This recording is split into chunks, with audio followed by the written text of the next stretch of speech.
Previously on the Theme Park Evaluator.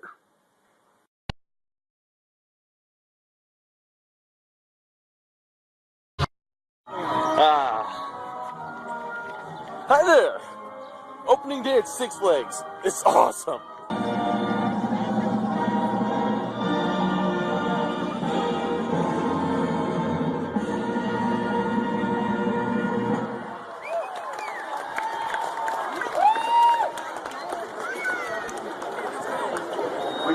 Good morning, everybody. Welcome to the 37th season of Six Flags Great America. Thanks for coming today. We really appreciate it. Okay, it's about 60 degrees out.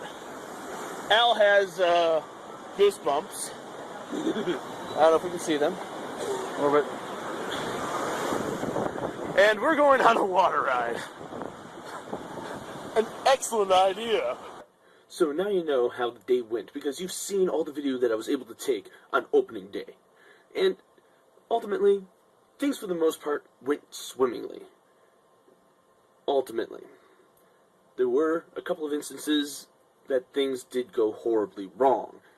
And I think that's about what we should look at right now. The things that went wrong.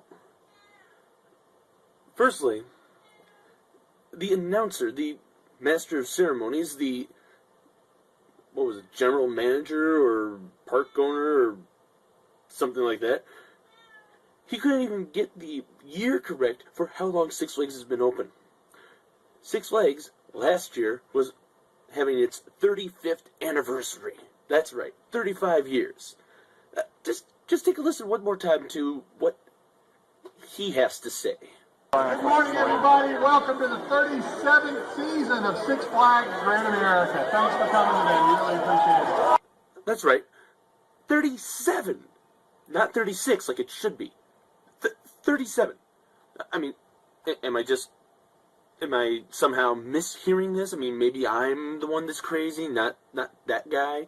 Maybe that guy has just, said 36, and I don't know how to listen. I don't know. Maybe we should listen to that again, right?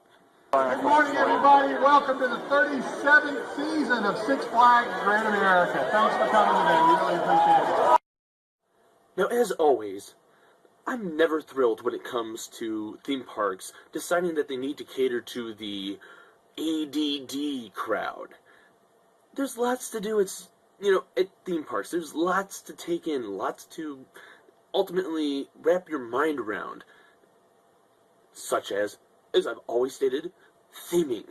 I mean, it bothers me to no end when a theme park decides that, oh, guess what? What we need to do is have loud, blaring music all over the place, especially when you're in a line for a ride or other type of attraction. Once again, the TVs are back. Hate the TVs so much. Grab some cool air, jump from air. Oh God, now they even have regular advertisements. Oh God, no. Oh God, they don't. Why is the Superman music not playing?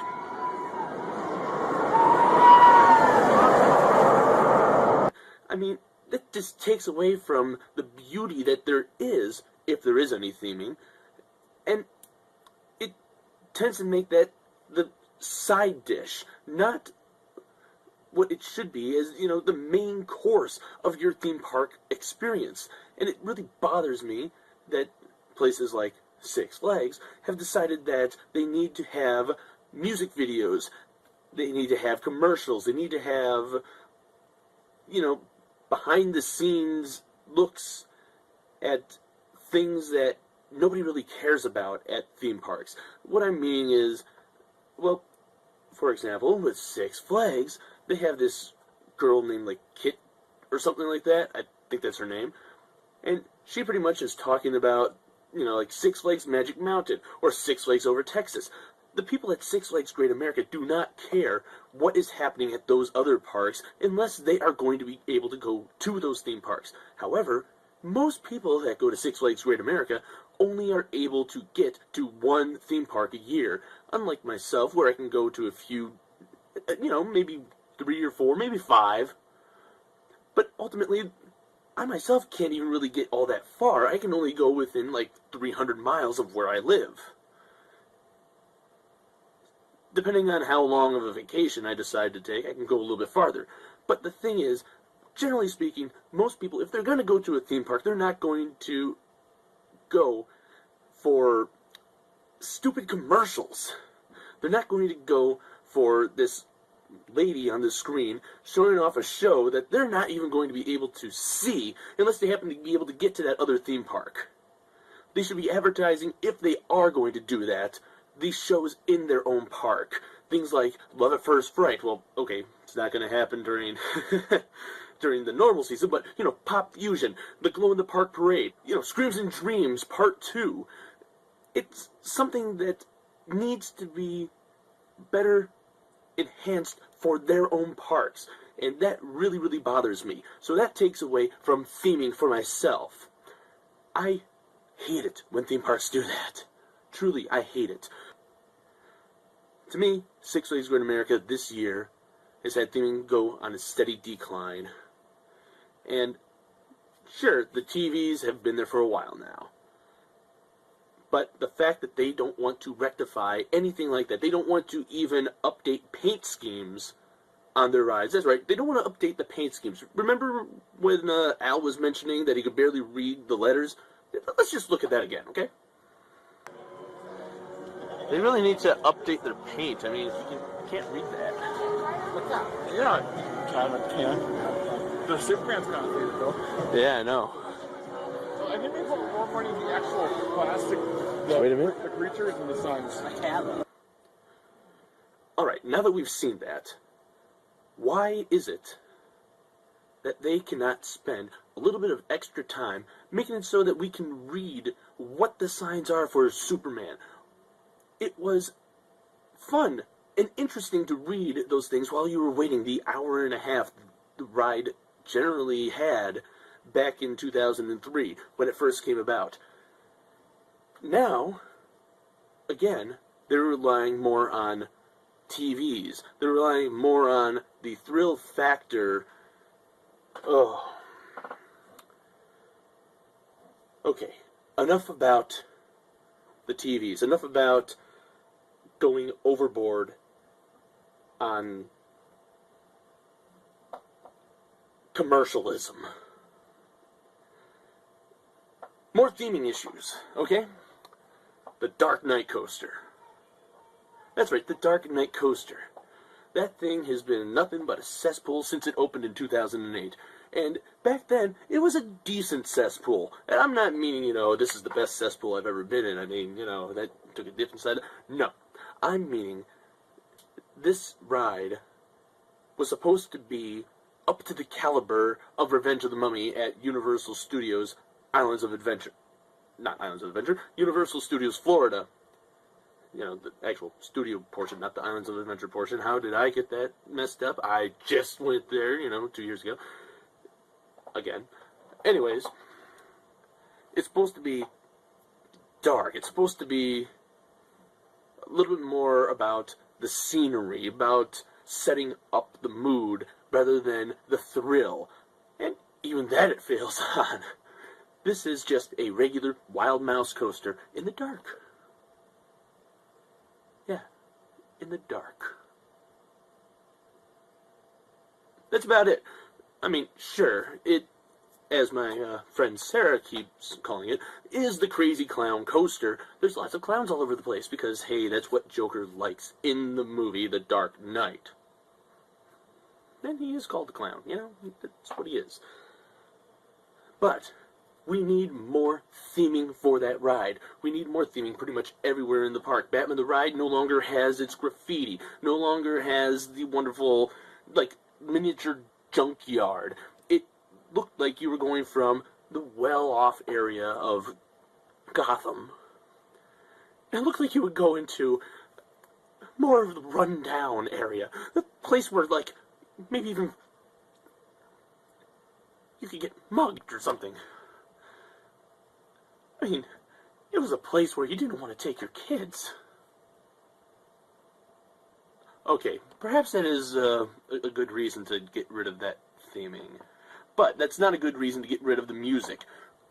Why is it that theme parks, at least theme parks like Six Flags Great America, where it is all about thrills, gets rid of music? That's right.